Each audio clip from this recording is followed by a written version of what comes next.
Fala pessoal, tudo bom? Eu sou Wagner Silva, esse é o Ciência 23. No vídeo de hoje nós vamos falar sobre as propriedades específicas da matéria, beleza?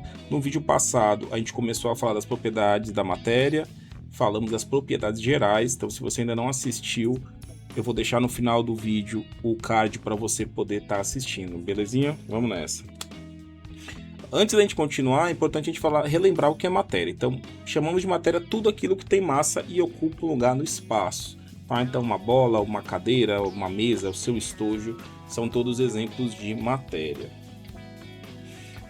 Nós falamos também no primeiro vídeo que a matéria tem propriedades que as definem e essas propriedades podem ser classificadas como propriedades gerais e propriedades específicas. Nós vimos que as propriedades gerais são aquela que todo tipo de matéria possui, e hoje nós vamos falar das propriedades específicas, que são propriedades que ocorrem, ou seja, que são observadas em determinados grupos de matéria, certo? Elas podem ser divididas em organolépticas e físicas. A gente vai começar falando pelas propriedades específicas físicas, tá? São aquelas que não dependem de transformações, ou seja, são inerentes à matéria. Vamos nessa? Então, o primeiro exemplo é a densidade, tá? A densidade nada mais é do que a relação entre a massa e o volume de um material. Cada material ele tem uma densidade própria. Então, se você observar bem nessa tabela da direita, você vai ver que ele coloca várias substâncias, etanol, água, grafite, sal de cozinha e por aí vai. E que na coluna da direita, você tem lá o valor da densidade. Então essa densidade ela varia de material para material. Então, por exemplo, se você olha esse recipiente aí com óleo e água, a gente vê que a densidade da água é de 1 grama por centímetro cúbico, enquanto que a densidade do óleo é de 0,9 grama por centímetro cúbico. É por isso que o óleo flutua sobre a água, ou seja, ele é menos denso do que a água. Tá? Então não é necessariamente ser mais leve, porque se você pegar o exemplo da madeira, a madeira ela flutua sobre a água e ela nem sempre é um tipo de material leve. Então, por exemplo, quando você vê num desenho animado um tronco, né, boiando na água, flutuando sobre a água, ou em alguns jogos mais antigos que você tinha que pular de um tronco em tronco para atravessar um rio, isso acontece justamente porque a densidade dessa madeira ela é menor do que a da água. Solubilidade é a capacidade de certas substâncias de se dissolverem em líquidos. E aí a gente pode dar vários exemplos do nosso dia a dia. Então, por exemplo, um sal que você coloca na água ali, dissolve para temperar um alimento, o açúcar que você coloca no seu leite, no seu chá, que um adulto coloca no café, um comprimido efervescente que se dissolve, tá? Então ela é uma propriedade específica, não é todo tipo de substância que se dissolve em água, tá? Então se você pegar, por exemplo, areia, a gente usa muito para fazer alguns experimentos em ciências, a gente utiliza ele e ele não dissolve na água, então ele fica geralmente na base ali do copo, na parte de baixo. Ponto de fusão é a temperatura em que a substância muda do estado sólido para o estado líquido. Então, por exemplo, quando o gelo está derretendo, o ponto de fusão ou temperatura de fusão da água é o 0 graus, certo? Então, quando você pega gelo para botar aí num suco e acaba esquecendo a forma em cima da pia e vai lá assistir TV. Quando você volta, essa água, muitas vezes esse gelo já derreteu. Então, a partir do momento que ele começa essa mudança do sólido para o líquido, é o que a gente chama de ponto de fusão ou temperatura de fusão, e ele é a 0 graus Celsius. Isso na água. Em outras substâncias, esse ponto de fusão vai ser diferente. Por isso que é uma propriedade específica que a gente usa para diferenciar a matéria.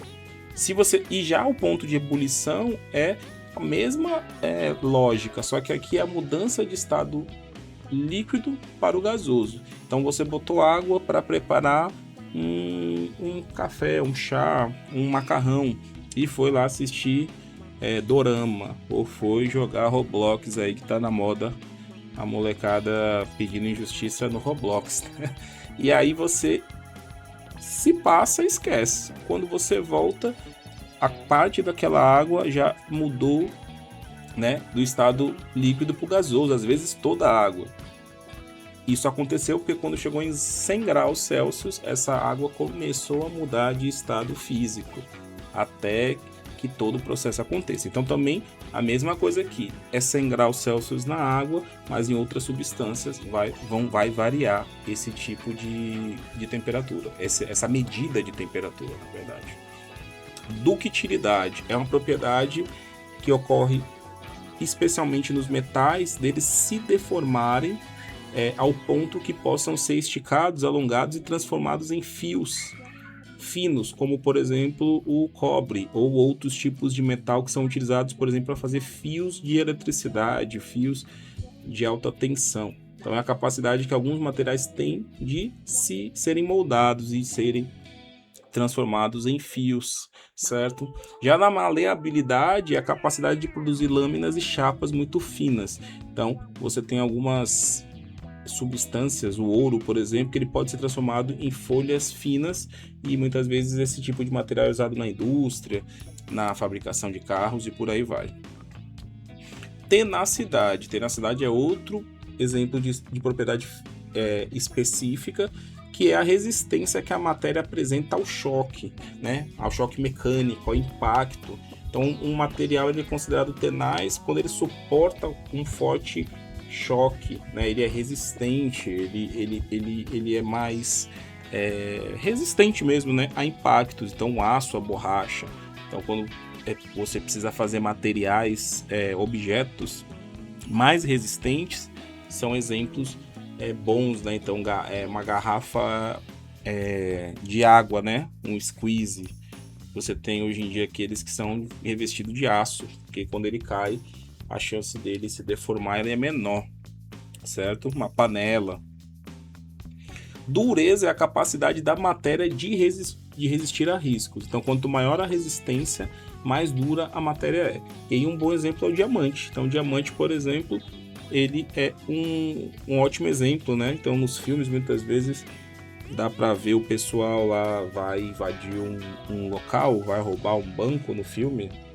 Eles podem usar um diamante, né, com aquela parte pontiaguda, e aí risca o vidro. Isso por conta da capacidade desse material resistir a riscos. A viscosidade é a medida da resistência de um fluido. Pode ser líquido ou pode ser gasoso ao escoamento. E aí o melhor exemplo é aqui o mel, né? Então se você já teve contato direto com mel, deve saber o que é. As abelhinhas vão lá e fazem. Se você virar um recipiente com mel, esse mel ele vai deslizando ali, ele vai escoando de forma mais lenta. Se fosse água, por exemplo, iria derramar facilmente. Se fosse álcool também, se fosse óleo, seria mais lento, tá? Então, um iogurte, por exemplo, ele escoa de forma mais lenta do que um leite fermentado ou um copo de café ou um copo de água. Então a viscosidade também permite a gente diferenciar substâncias. Então, por exemplo, existem vários tipos de mel, né? A depender da abelha que faz esse mel, da florada. Então, às vezes, um copo de mel e um de óleo, se você estiver olhando a uma certa distância, a cor pode confundir. Mas se você virasse esses dois copos, o tempo de escoamento iria ajudar você a facilmente perceber qual é o copo de mel, porque ele iria escorrer com muito mais lentidão do que o copo de óleo, tá bom? Magnetismo também é uma propriedade que permite diferenciar a matéria, que é a propriedade de atração e repulsão de determinados metais e ímãs, tá? Então, muito possivelmente você já viu um ímã.